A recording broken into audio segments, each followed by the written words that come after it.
नमस्कार, F&O की पाठशाला में आप सभी का स्वागत है। मैं हूं मानसी दवे और वायदा बाजार को आसानी से हमें सिखा रहे हैं जी बिजनेस के मैनेजिंग एडिटर अनिल सिंघवी जी।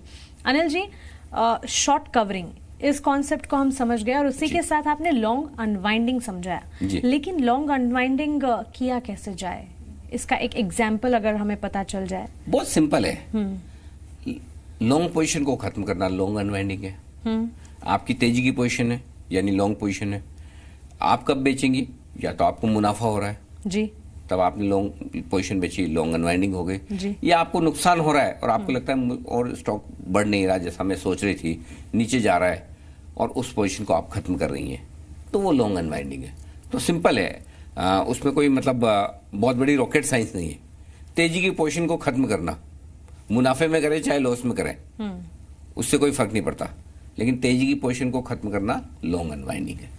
ठीक है, तो फिर मुझे ब्रोकर को यही बताना होगा कि मेरी तो तेजी की पोजीशन है या मेरे लॉन्ग्स को अनवाइंड कर दीजिए। आप सिंपल कह दीजिए भाई मेरी पोजीशन है, बेच दो, तो वो समझ जाएगा कि पहले आपकी तेजी की पोजीशन में बेच दे, या मेरी लॉन्ग पोजीशन अनवाइंड कर दो, या मैंने बाइंग की है, हाँ बाइंग की है, बेच दो। सिंपल है, मतलब उसमें कोई ऐसा, ये सावधानी थोड़ी सी शॉर्ट वाले पोजीशन के वक्त रखनी होती है कि मेरी शॉर्ट है, शॉर्ट कवरिंग कर लो, ताकि उसको ध्यान रहता है कि पहले से पोजीशन होनी चाहिए। लॉन्ग पोजीशन है, आप बेचें तो आमतौर पर लोग मानकर चलते हैं, ब्रोकर मान के चलता है कि खरीदा हुआ इसलिए बेचे, क्योंकि अगर आपके पास शेयर नहीं है और आप बेच रहे तो आप क्या बोलोगे?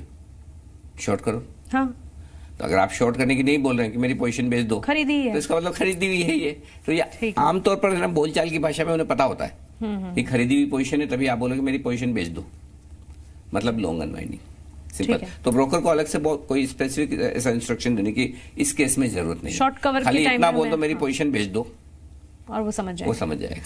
ठीक है, तो मतलब जैसे आपने शॉर्ट कवरिंग के रिस्क के बारे में हम बताया, लॉन्ग अनवाइंडिंग के बारे में अगर हम बात करें तो वहां कोई रिस्क तो देखिए, सिंपल जो बाजार के रिस्क है वो दोनों में ही है।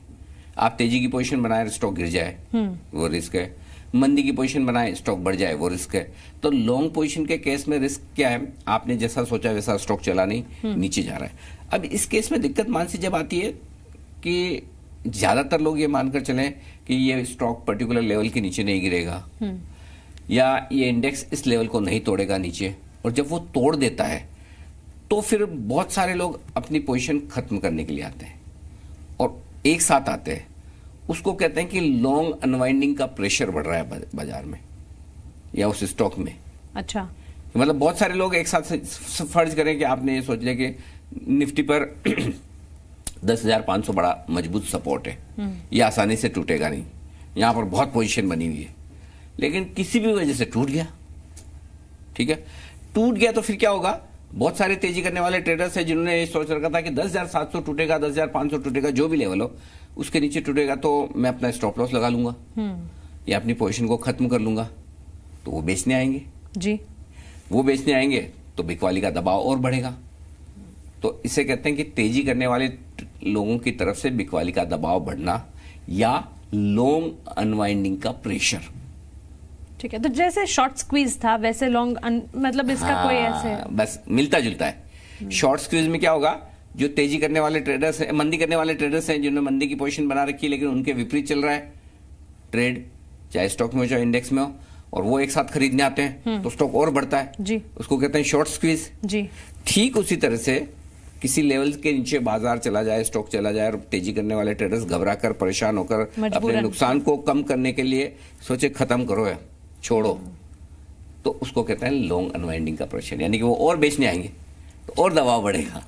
ठीक है, ऐसा। लेकिन मेरे खरीदे हुए इंडेक्स या मेरे खरीदे शेयर में अगर अनवाइंडिंग हो रही है तो फिर यहाँ इसका फायदा कैसे उठाया? ये बड़ी फायदा उठाना नहीं उठाना दूसरी बात है। पहले तो ये समझना है कि आपको कैसे पता चलेगा कि लॉन्ग अनवाइंडिंग हो रही है जी। लॉन्ग अनवाइंडिंग कब होती है? जब तेजी करने वाले लोग अपनी पोजीशन बेचते हैं जो उन्होंने पहले से बना रखी है। तो आपको जो संकेत मिलेंगे, संकेत ये मिलेगा, पहला कि स्टॉक नीचे जाता हुआ दिखना चाहिए। ठीक है, समझिए, आप ये आज देखना चाहते कि ये स्टॉक में लॉन्ग अनवाइंडिंग हो रही है नहीं हो रही, तो पहली चीज तो स्टॉक पर या तो ऊपरी स्तर से दबाव होना चाहिए या नीचे ट्रेड नीचे करते हुए दिखना चाहिए। कल की कलर तो जैसे शॉर्ट कवरिंग में स्टॉक ऊपर जा रहा था, लॉन्ग अनवाइंडिंग में नीचे जा रहा है, पहली बात। दूसरी बात, उसमें ओपन इंटरेस्ट कम होना चाहिए जी, घटना चाहिए। क्यों? क्योंकि पोजीशन है तभी तो आप अनवाइंड करेंगे।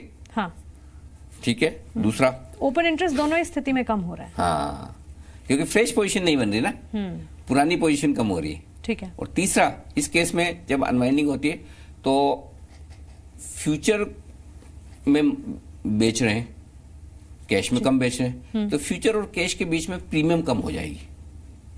ओके। शॉर्ट स्क्वीज के केस में प्रीमियम बढ़ती है जी, इसके केस में प्रीमियम बढ़ती है। तो बेसिकली शॉर्ट कवरिंग के जस्ट विपरीत लॉन्ग अनवाइंडिंग है। दोनों में एक ही चीज कॉमन है, ओपन इंटरेस्ट दोनों में घटना चाहिए। शॉर्ट स्क्वीज हो रही है, शॉर्ट कवरिंग हो रही है तो भाव बढ़ेगा, लॉन्ग अनवाइंडिंग हो रही है तो भाव घटेगा। लॉन्ग अनवाइंडिंग हो रही है तो प्रीमियम घटेगी, शॉर्ट कवरिंग हो रही है तो कैश और वायदा कारोबार के बीच में प्रीमियम बढ़ेगी। लेकिन ओपन इंटरेस्ट दोनों ही केस में घटेगा या फिर स्टेबल रहेगा, कम से कम बढ़ेगा नहीं। उससे तो सबसे पहले अंदाजा आपको जो लेना चाहिए वो ओपन इंटरेस्ट से लेना चाहिए। ठीक है। उस इंडेक्स का या स्टॉक्स का ओपन इंटरेस्ट बढ़ तो नहीं रहा, अगर बढ़ रहा है तो फिर वो अनवाइंडिंग नहीं है, वो नई पोजीशन बनने के संकेत है। अगर बढ़ नहीं रहा है और प्राइस एक्शन है, प्रीमियम बढ़ रही घट रही है, तब आपको अंदाजा लगाना होता है कि हो क्या रहा है। कई बार क्या होता है कि ओपन इंटरेस्ट में कोई खास बदलाव नहीं है, प्राइस एक्शन है, ये भाव बढ़ रहा है, तो फिर आपको एक्चुअली देखना होता है कि वाकई में क्या शॉर्ट कवरिंग हो रही है या नहीं हो रही है। ठीक उसी तरह से ओपन इंटरेस्ट में बदलाव नहीं है लेकिन प्राइस घट रही है, तो फिर आपको प्रीमियम मिलाकर देखना होता है कि लॉन्ग अनवाइंडिंग हो रही नहीं हो रही है। लेकिन कुल मिलाकर एक आराम से समझने के लिए आज से ये सिंपल है कि आपको ओपन इंटरेस्ट पे नजर रखनी है, कल और आज में उस स्टॉक में या इंडेक्स में ओपन इंटरेस्ट में कितना बदलाव हुआ है, किस तरफ हुआ है, प्राइस एक्शन क्या है, और साथ में अगर प्रीमियम मिलाकर देख लें आप या डिस्काउंट मिलाकर देख लें तो आपको अंदाजा लग जाएगा कि शॉर्ट कवरिंग हो रही है, लॉन्ग अनवाइंडिंग हो रही है। ठीक है, अनवाइंडिंग हो रही है तो अब इसका फायदा कैसे उठाएं? लॉन्ग अनवाइंडिंग में बिकवाली का दबाव है, शेयर नीचे जा रहा है, तो आप दो ही तरह से फायदा उठा सकती है। अगर आपकी तेजी की पोजीशन है उस शेयर में या फिर उस इंडेक्स में तो आप भी बेच दीजिए जी, क्योंकि बाकी लोग बेच रहे हैं, नीचे जा रहा है तो आप बेचिए, प्रॉफिट हो रहा है तो प्रॉफिट ले लीजिए, नुकसान हो रहा है तो कम कर लीजिए। पहला तरीका तो ये है। ठीक है। दूसरा तरीका ये है कि जब आपको लग रहा है कि शेयर नीचे जाएगा या इंडेक्स नीचे जाएगा तो फिर सिंपल तरीका क्या है, आप शॉर्ट कर दीजिए। ठीक है। और बाद में नीचे में फिर कवर कर लीजिएगा।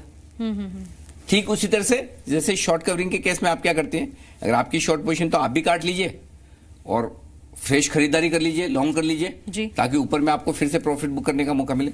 इसी तरह से लॉन्ग अनवाइंडिंग के केस में भी अगर आपकी तेजी की पोजीशन है तो आप भी अपना निकल जाएं। आप ज्यादा एग्रेसिव ट्रेडर हैं, रिस्क लेना चाहते हैं और फायदा उठाना चाहते हैं, शॉर्ट कर दीजिए, नीचे मिलेगा कवर कर लीजिए। सुनने में कहने में आसान है, इतना आसान है नहीं। दोनों में स्थिति जो है एकदम एक दूसरे से विपरीत हो रही है।